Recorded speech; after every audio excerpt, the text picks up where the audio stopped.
Sukihanto, Namo Buddhaya.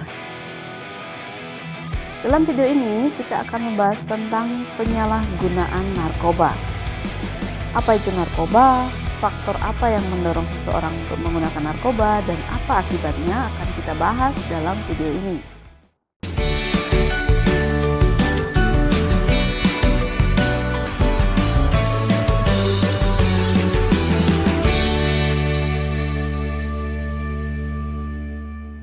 Narkoba adalah singkatan dari narkotika, psikotropika, dan bahan-bahan adiktif lainnya. Zat yang termasuk jenis narkotika adalah tanaman papaver, kemudian opium mentah, opium masak atau candu, cicing, cicingko, opium obat, kemudian morfina, kokaina, egonina, dan tanaman ganja. Zat yang termasuk psikotropika antara lain sedatin atau pil BK, rohypnol, magadon, valium, mandarax, amfetamin, fensiklidin, metaqualon, metilfenidat, fenobarbital, flunitrazepam, ekstasi, sabu-sabu, LSD atau lysergic alias dietilamid. Contoh bahan-bahan berbahaya lain yang efeknya sama dengan dua bahan sebelumnya antara lain jamur dari kotoran binatang, kemudian buah kecubung, bunga nusa indah, buah pala, pelepah dan getah pepaya, kemudian ada lem atau perekat, ada aseton, dan ether. Selain narkoba, istilah lain yang diperkenalkan oleh Departemen Kesehatan Republik Indonesia adalah NABZA, yaitu singkatan dari narkotika, psikotropika, dan zat adiktif lainnya. Narkoba atau nafza merupakan bahan atau zat yang bila masuk ke dalam tubuh akan mempengaruhi tubuh, terutama susunan saraf pusat atau otak, sehingga jika disalahgunakan akan menyebabkan gangguan fisik, mental, atau jiwa, dan fungsi sosial. Karena itu pemerintah memberlakukan undang-undang untuk penyalahgunaan narkoba, yaitu Undang-Undang Nomor 5 Tahun 1997 tentang psikotropika dan Undang-Undang Nomor 22 Tahun 1997 tentang narkotika. Pencegahan narkoba adalah seluruh usaha yang ditujukan untuk mengurangi permintaan dan kebutuhan gelap narkoba. Kebanyakan zat dalam narkoba sebenarnya digunakan untuk pengobatan dan penelitian. Penggunaan terus-menerus dan berlanjut akan menyebabkan ketergantungan yang disebut kecanduan. Pada ketergantungan, orang harus senantiasa memakai narkoba. Jika tidak, akan timbul gejala putus zat jika pemakaiannya dihentikan atau jumlahnya dikurangi. Secara umum, hal-hal yang saling berkaitan dengan penyalahgunaan narkoba dapat dibagi menjadi 3 kelompok, yaitu faktor ketersediaan narkoba itu sendiri, faktor individu yang bersangkutan, dan faktor lingkungan. Berikut ini ciri-ciri remaja yang perlu diwaspadai karena ada kemungkinan akan lebih mudah terpapar oleh penyalahgunaan narkoba.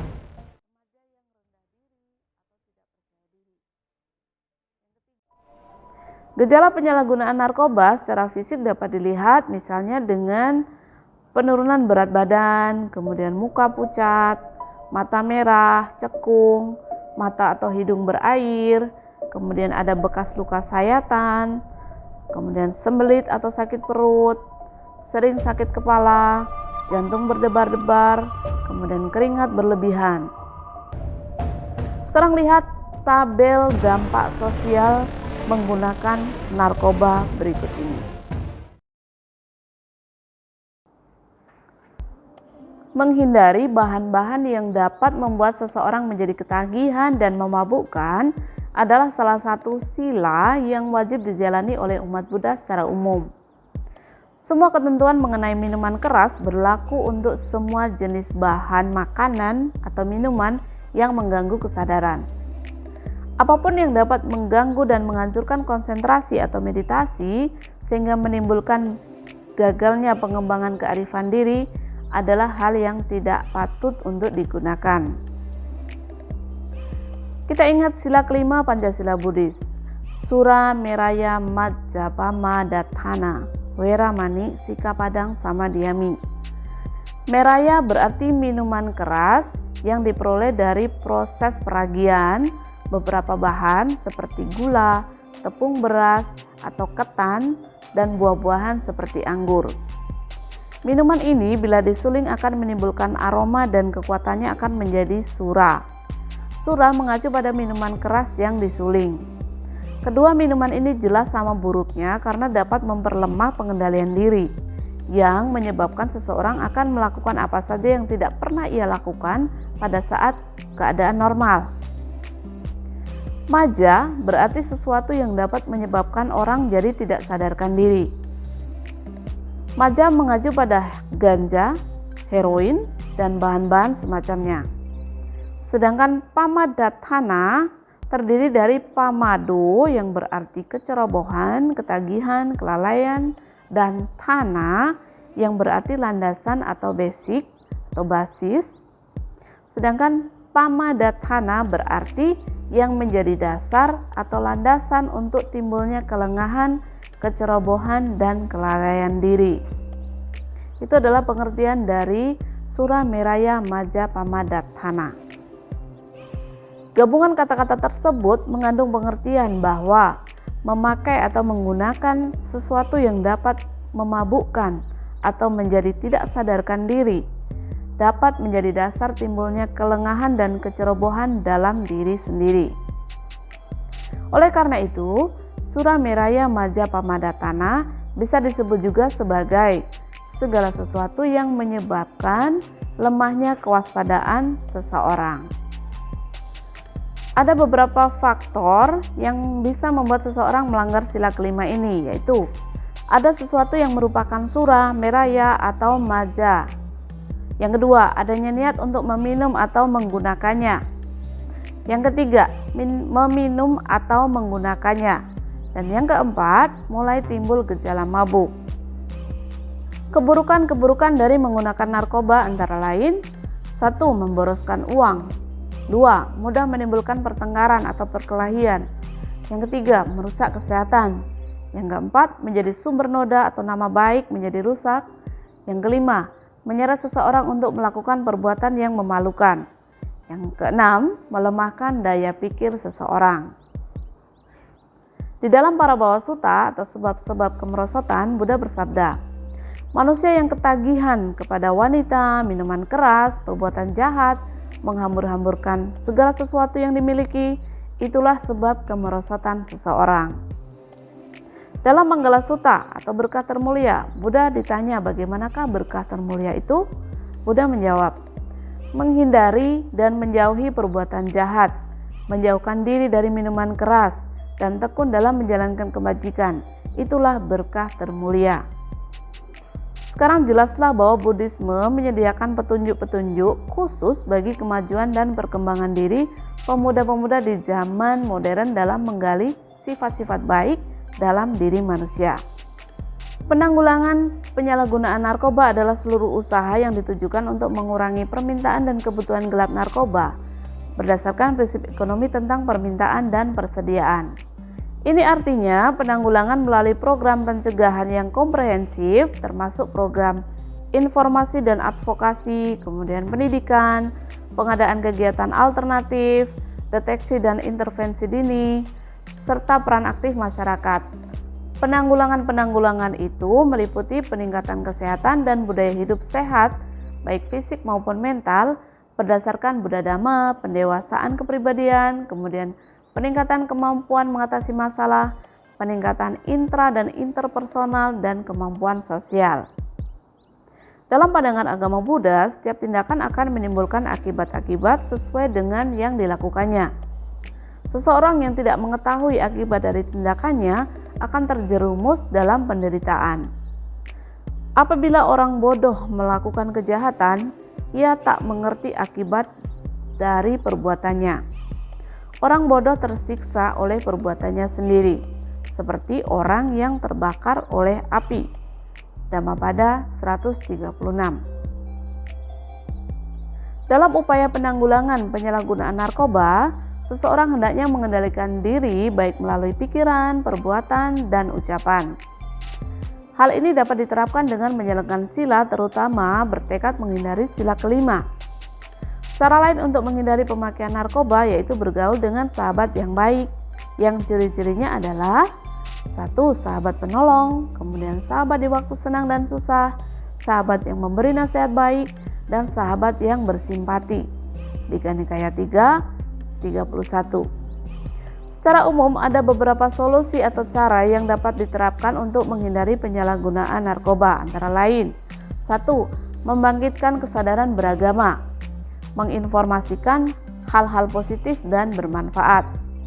Yang kedua, selektif dalam memilih teman. Yang ketiga, mengisi waktu luang dengan kegiatan positif seperti berolahraga. Yang keempat, semua komponen bangsa harus merasa terpanggil untuk melakukan upaya pencegahan dan pemberantasan terhadap penyalahgunaan dan peredaran gelap narkoba, dan melakukannya dengan penuh keikhlasan sebagai suatu bentuk kesadaran. Yang kelima, tidak mudah terpengaruh oleh rayuan yang berdampak negatif. Cara agar kita tidak menggunakan narkoba adalah jangan pernah mencobanya, walaupun hanya untuk coba-coba. Coba sadari dan pahami bahwa menggunakan narkoba sangat tidak bermanfaat bagi tubuh dan juga bagi pikiran. Jangan terpengaruh lingkungan dan kendalikan diri sendiri. Jika berada pada lingkungan yang kurang baik, sebaiknya hindari interaksi yang sering dengan lingkungan tersebut karena bisa mempengaruhi pikiran. Cara lainnya adalah mengembangkan kebijaksanaan dan cinta kasih. Kebijaksanaan dikembangkan agar bisa mengendalikan pikiran kita dan bertindak dengan penuh pertimbangan. Kebijaksanaan juga dikembangkan dengan memahami akibat-akibat buruk dari mengonsumsi narkoba.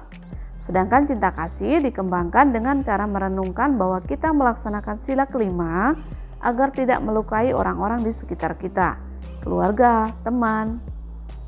Kita tahu bahwa ketika pikiran kita menjadi tidak bisa dikendalikan, kita akan melakukan kekerasan sehingga bisa mengakibatkan teman kita atau keluarga kita terluka.